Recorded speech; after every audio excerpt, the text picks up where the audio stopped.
जी students, मैं उम्मीद करता हूँ कि आप सब खैरियत से होंगे। तो हम ब्रांचेस ऑफ बायोलॉजी पढ़ रहे थे, तो आज का हमारा लेक्चर नंबर 3, जिसमें हमने नेक्स्ट जो फर्दर ब्रांचेस हैं बायोलॉजी की उनको स्टडी करना है। हम पहले 8 ब्रांचेस को स्टडी कर चुके हैं। आज हम पैलियोंटोलॉजी से स्टडी करेंगे। हमने कल एम्ब्रियोलॉजी को पढ़ा था। तो स्टूडेंट्स, आज पैलियोंटोलॉजी से स्टार्ट करते हैं।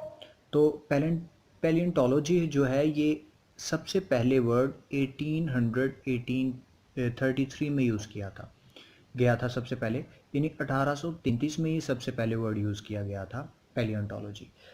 ये दो वर्ड का कम्बिनेशन है बेसिकली। एक है पैलियोंटो और दूसरा लॉजी।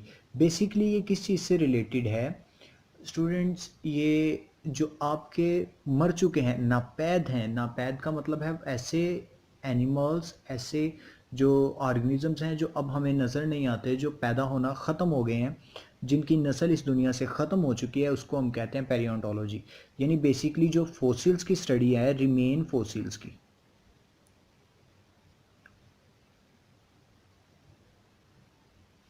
इसको हम कहते हैं पैलियोंटोलॉजी। यानी पास्ट ऑफ ऑर्गेनिजम्स, यानी पुराने जो जानदार थे उनकी जो उनसे रिलेटेड स्टडी है, दैट इज़ कॉल्ड पैलियोंटोलॉजी। मैं उम्मीद करता हूँ कि आपको ये समझ आ चुकी होगी कि यानी जो पुराने एनिमल्स की स्टडी है या पुराने ऑर्गेनिजम्स की स्टडी है, दैट इज़ कॉल्ड पैलियोंटोलॉजी। यानी उनका अगर कुछ बाकी रह गया, जैसे लेट्स सपोज कि हम डायनासोर्स के बारे में सुनते हैं, डायनासोर्स की बोन्स कहते हैं हमें मिली हैं, तो ऐसे जानदार जो अब पैदा तो नहीं हो रहे, जो इस दुनिया से ख़त्म हो चुके हैं, लेकिन उनकी बाक़ियात मौजूद है, उनका कुछ ना कुछ बाकी रह गया है, जैसे उनकी बोन्स, उनकी हड्डियां आपके पास बाकी रह गई हैं, तो दैट इज़ कॉल्ड पैलियोंटोलॉजी। ये हमारी पैलियोंटोलॉजी से रिलेटेड बात है। यानी ये सबसे पहले 1833 में वर्ड यूज़ किया गया था। यानी basically the study of remain fossils या past of organisms, the study of past organisms, तो उनका जो बाकी रहा है पास्ट फोसिल्स, उनकी जो स्टडी है वो पैलियोंटोलॉजी कहलाती है। जी स्टूडेंट्स, एनवायरमेंटल बायोलॉजी। अब अगली हमारे पास जो ब्रांच है बायोलॉजी की वो है इन्वायरमेंटल बायोलॉजी। स्टूडेंट्स, जो इन्वायरमेंटल बायोलॉजी या इन्वायरमेंट बायोलॉजी है, ये 3 वर्ड्स का कॉम्बिनेशन है। एक इन्वायरमेंट, दूसरा बायो और थर्ड वन लोगोस। यानी इंसान का या किसी भी ऑर्गेनिज्म का, यानी ऑर्गेनिजम्स जो हैं इनका इन्वायरमेंट के साथ क्या लिंक है, इन्वायरमेंट का इनके साथ क्या लिंक है, that is called environmental biology. यानी आप जिस इन्वायरमेंट में रह रहे हैं उसकी आबो हवा आप पर क्या असरअंदाज करती है, आप उसमें क्या किरदार अदा कर रहे हैं, दैट इज़ इन्वायरमेंटल बायोलॉजी। ठीक है, आगे हम नेक्स्ट देख लेते हैं। ये ब्रांच जो है आपकी सोसाइटी से रिलेटेड है।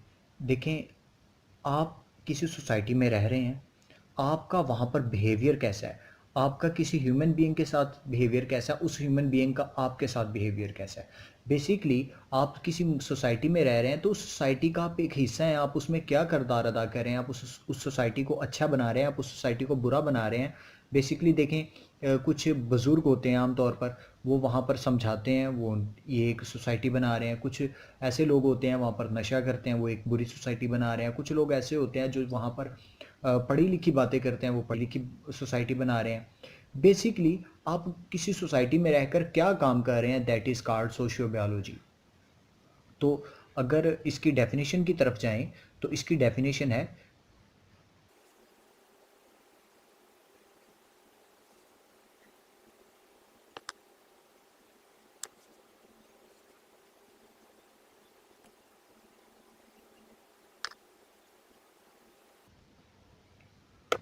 This branch deals with the study of social behavior of animals that make biotechnology है। ये सबसे पहले 1921 में इस्तेमाल किया गया था। जो वर्ड बायोटेक्नोलॉजी है ये सबसे पहले 1921 में इस्तेमाल किया गया था 1921 में। अब बायोटेक्नोलॉजी बेसिकली 2 वर्ड्स के साथ मिलकर बना है, बायो एंड टेक्नोलॉजी।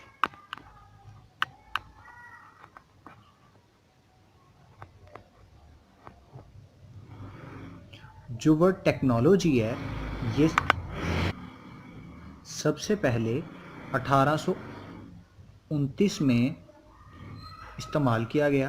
और टेक्नोलॉजी के बेसिकली मीनिंग्स हैं प्रैक्टिकल नॉलेज, यानी ऐसा नॉलेज, किसी ऐसे नॉलेज को प्रैक्टिकली इस्तेमाल करना। अब बायोटेक्नोलॉजी में सबसे पहली बात है कि प्रैक्टिकल एप्लीकेशंस आई हैं।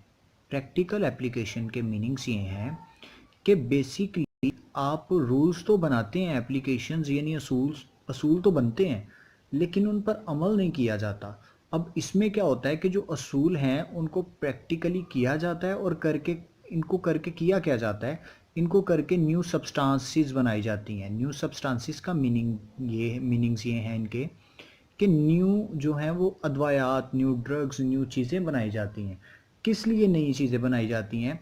ताकि वो ह्यूमन बीइंग्स को वेलफेयर दें, यानी बेसिकली वेलफेयर ऑफ मैनकाइंड।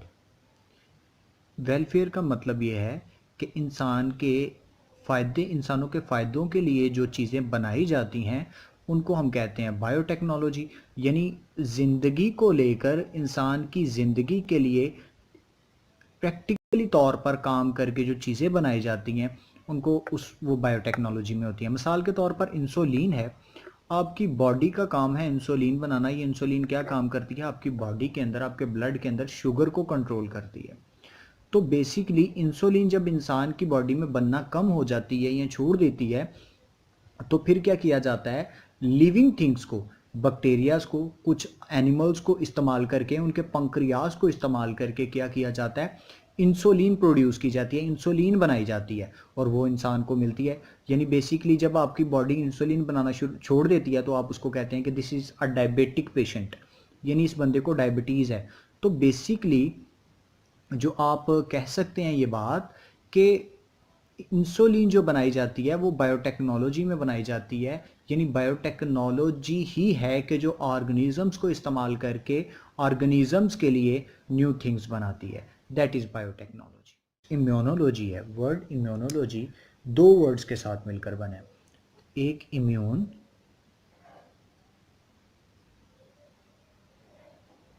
और दूसरा लोगोस से निकला है, ड्राइव किया गया है लॉजी।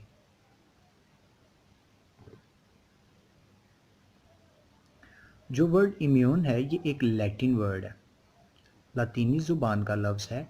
ये सबसे पहले 15th सेंचुरी यानी 15वीं सदी में इस्तेमाल किया गया था। 15th सेंचुरी में, 15वीं सदी में इस्तेमाल किया गया था, जिसके मानी है डिफेंड करना। इम्यून के बेसिकली मीनिंग्स हैं डिफेंड करना। यानी इम्यून सिस्टम क्या है? ये आपकी बॉडी के अंदर जो पैदा होने वाले माइक्रोब्स हैं, यानी जो आप इंसान की बॉडी के अंदर माइक्रोब्स चले जाते हैं, जरासीम चले जाते हैं, जर्म्स चले जाते हैं, उनके ख़िलाफ़ ये लड़ता है, डिफेंड करता है इंसान को, इंसान की बॉडी को डिफेंड करता है। इम्यूनोलॉजी का मतलब है कि स्टडी करना डिफेंड करने वाले सिस्टम की। यानी आपकी बॉडी के अंदर इम्यून सिस्टम है, यानी ऐसा सिस्टम जो आपकी बॉडी के अंदर जरासीम के ख़िलाफ़ लड़ता है, आपको डिफेंड करता है, वो इम्यूनोलॉजी है। तो जो वर्ड इम्यूनोलॉजी है ये 1906 में सबसे पहले इस्तेमाल किया गया था। इम्यून सिस्टम जो है, इम्यून जो वर्ड है ये लैटिन ज़ुबान का है, लफ्ज़ है जिसका मतलब है डिफेंड करना। ये 15वीं सदी में सबसे पहले इस्तेमाल किया गया था। अब जो ब्रांच एंटोमोलॉजी है ये बेसिकली ज़ूलॉजी की ब्रांच है।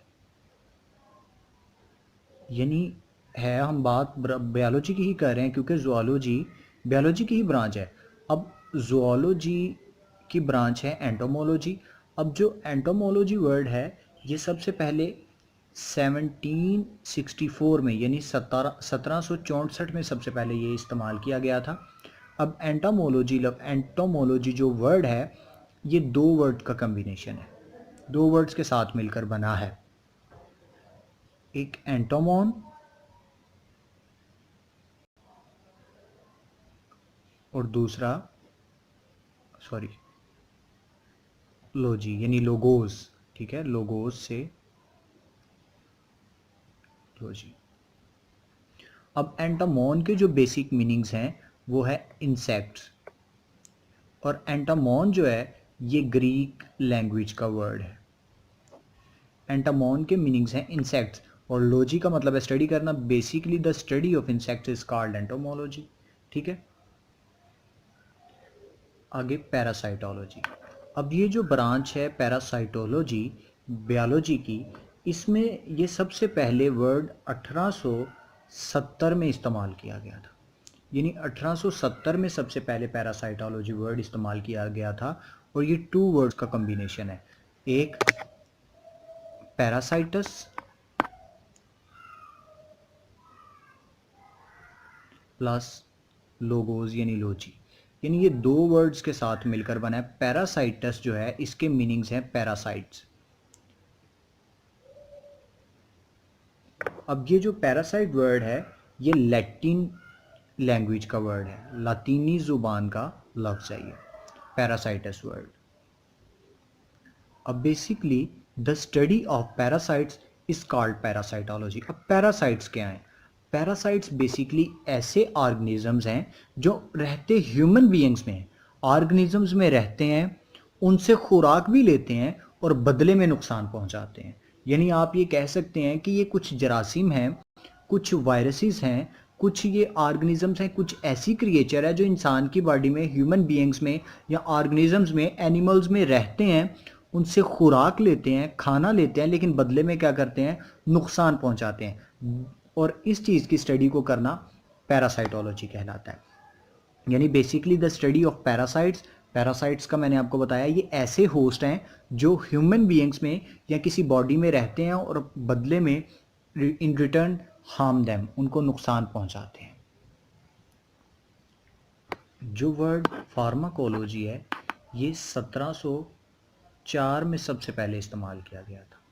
अब फार्माकोलॉजी के मीनिंग्स ये हैं, फार्माकोलॉजी यानी फार्मेसी। फार्मेसी में क्या होता है आपको पता है? फार्मेसी में आप ड्रग्स को स्टडी करते हैं। ड्रग्स क्या होती हैं? ड्रग्स कहते हैं मेडिसिन्स को। यानी बेसिकली मेडिसिन्स की स्टडी करना, मेडिसिन्स की स्टडी करना, इनका ह्यूमन बीइंग्स के ऊपर या ऑर्गेनिज्म के ऊपर क्या असर होता है, किस मकसद के लिए कौन सी दवाई इस्तेमाल की जाती है, क्यों इस मकसद के लिए ये दवाई इस्तेमाल की जाती है। मिसाल के तौर पे आपको अगर हेडेक है, सर में दर्द है, तो पैनाडोल इस्तेमाल की जाती है। अब पैनाडोल क्यों इस्तेमाल की जाती है? पैनाडोल इस्तेमाल करने का क्या फ़ायदा, उसका क्या असर होता है, क्यों वो सर के दर्द को ख़त्म कर देती है, ये आप सब कुछ देखते हैं फार्माकोलॉजी में। तो आज की आपकी ब्रांचेस ख़त्म हुई यहाँ पर। अब नेक्स्ट लेक्चर में मिलेंगे।